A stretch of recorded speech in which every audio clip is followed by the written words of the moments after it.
여주 시민 여러분, 시장님과 공직자, 언론인, 그리고 동료 의원 여러분, 안녕하십니까. 여주시의회 의장 박시원입니다.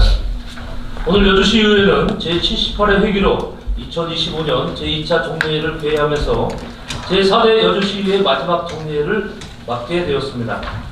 우선 먼저 그동안 여주시의회와 저 박시원 의원에게 격려와 성원을 보내주시고 때로는 매서운 직책과 책직으로 지도 편들을 아끼지 않으신 시민 여러분과 언론인 여러분께 이 자리를 빌어 깊은 감사를 드립니다.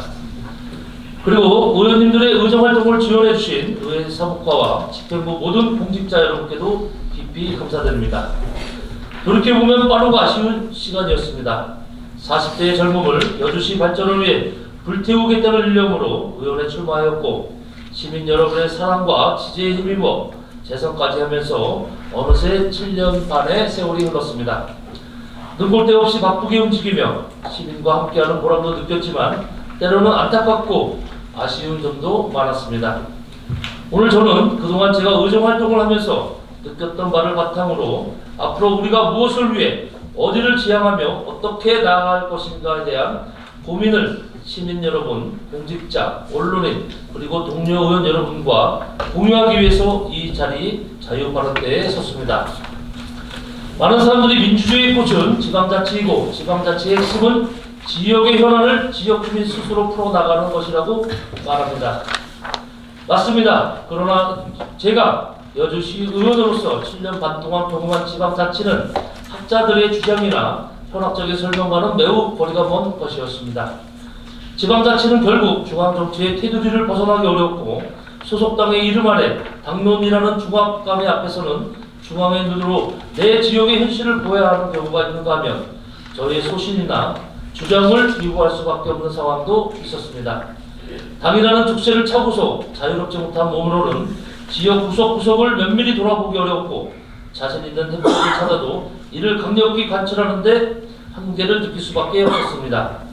사실 이것이 어디 저만의 문제이겠습니까? 직접 물어보고 답을 한 적이 없지만 단정 지을 수도 없지만 아마도 다수 의원들이 다 그랬을 것이고 그러고 있을 것이라고 추측이 될 뿐입니다.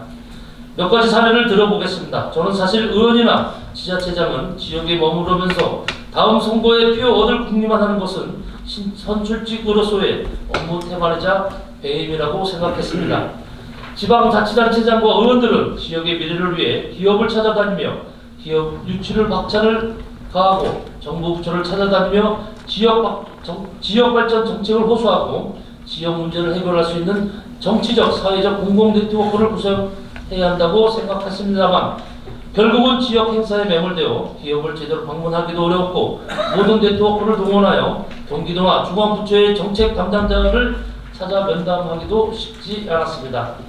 그보다는 마을 행사, 지역 행사, 각종 기관단체 행사, 심지어는 관광이나 여행을 떠난 분들의 환송이나 배웅에 참석하는 것이 일상이 되어 의정활동인지 행사장 활동인지 모를 정도로 출객이 전도되는 상황이 되어버렸습니다. 이건 아니다 싶어 변화를 다짐했지만 어떤 의원은 참석하는데 왜 당신은 안 오냐는 항의나 질책을 받으면 변화를 시도하기 어려웠습니다. 임기 4년이라는 시간을 그저 지역에서 행사나 찾아다니며 다음 선거에 표나 호소하는 모습이 된 건 아닌지 지나고 보니 아쉬움이 많이 남기 때문에 드리는 말씀입니다. 정책 결정의 과정에서도 합리성과 효율성을 우선시해야 한다고 늘 다짐했지만 막상 현장에서는 우리 당의 입장과 상대 당의 입장이라는 것을 고려하지 않을 수 없었습니다. 당리당략을 떠나서 지역과 시민만을 생각해야 한다는 믿음을 가지고도 현실 정치에서는 그러지 못한 부분도 있었습니다. 고민하고 고민해서 올바른 선택을 하려고 해도 외부에서 또는 내부에서 압력이 들어오고 여론이 약화되면 결국은 백기를 들어야 했고 백기를 든 것을 비난하는 시민에게는 비굴하지만 또 자기 부정을 할 수밖에 없었을 때 그 비굴한 심정의 고통을 잊을 수가 없었습니다. 올바른 것을 확실하게 옳다고 말하기 어려운 상황, 그런 것을 완강하게 그러다고 하지 못하는 상황, 그러한 태도를 보이는 사람들을 보면서 나 자신만이라도 분명한 입장을 취하고자 했지만 과연 저의 소신을 얼마나 강력하게 주장했는지 지금도 자신 있게 말하기 어려운 사실입니다. 예를 하나 들어보겠습니다. 1년 전 우리나라는 정말 말도 안 되는, 그리고 차마 상상할 수도 없고 생각하기도 싫은 역사의 혼란을 겪었습니다. 비록 0.7%의 표 차이로 당선은 됐지만 우리 국민이 선출한 우리나라의 대통령이라는 사람이 멀쩡한 평시에 전쟁 상황을 유도하면서까지 무리를 해서 내란에 보응하는 비상계엄을 내린 것입니다. 이것은 우리의 찬란한 민주주의 역사를 하루아침에 무너뜨리는 반역 행위였고 국가를 두동강내는 내란 행위에 다름이 없었습니다. 더군다나 비상계엄 선포의 이유가 크게 보면 부정선거와 간첩 같은 불순 공산주의자들의 준동이라고 했는데, 그러면 그 대통령 자신도 부정선거로 당선된 사람이었고 그의 주변에 온통 간첩 같은 불순 분자들이라면 그들과 합법적으로 대화하고 경쟁한 그 자신도 같은 부류이고, 우리나라는 이미 불순 국가라는 말도 안 되는 논리를 펴고 있었습니다. 그런데 당시의 분위기는 이해 수긍하는 사람도 많았고, 시간이 지나면서 그 대통령이었던 사람의 실체와 그 배우자 연분이었던 사람의 치부가 만천하에 드러나고 있는데도 아직도 우리 주변에는 우리나라를 나라로 떨어뜨릴 뻔했던 그 자를 두둔하는 사람들이 많은 또한 사실입니다. 그러한 분위기가 국가적으로는 아직도 20%에 달하는 전혀 납득하기 어려운 상황이 벌어지고 있고, 그 파렴치한을 두둔해야 표를 얻고 그래야 국회의원도 지자체장도 지방의원도 될 수 있다는 믿음을 가진 사람들이 아직도 주변에 많은 것이 믿겨지지가 않습니다. 그러나 우리는 지금 너무 이를 외면하고 있는 건 아닌지 자책도 듭니다. 물론 비상계엄 당시 저는 그의 부당성과 문제점에 항의하고 성명서를 내면서 입장을 표명했지만 지금 생각하면 너무도 위헌적이지 않았는지 반성이 됩니다. 우리의 민주주의 제도는 많은 허점을 가지고 있는데 제가 느끼는 가장 큰 문제 중 하나는 중앙의 여당과 지방의 여당이 다르다는 것입니다. 지난 정부와 배를 같이 하던 지자체는 정권이 바뀌면서 야당이 되었지만 아직도 과거에 사로잡혀 여당 놀이를 하고 있고, 이제는 야당이 되니까 자신도 야당이 되어 사사건건 중앙정부에 대해 적대적 행태를 보이는 지자체도 많습니다. 요즘은 어떨지 모르지만 과연 이것이 지역을 위해서 옳은 일일까 생각이 듭니다.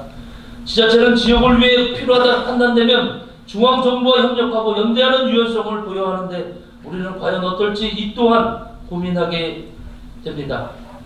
지방소멸 얘기가 신치 않게 나오는 우리 같은 주변 지역에서는 기업을 취하고 국비를 유치해야 하는데 중앙부처와 긴밀히 소통하지 않고 무엇을 얻을 수 있는지 고민해 볼 시점이 아닌가 생각이 듭니다. 우리는 우물한 개구리가 되어서는 안 된다고 생각합니다.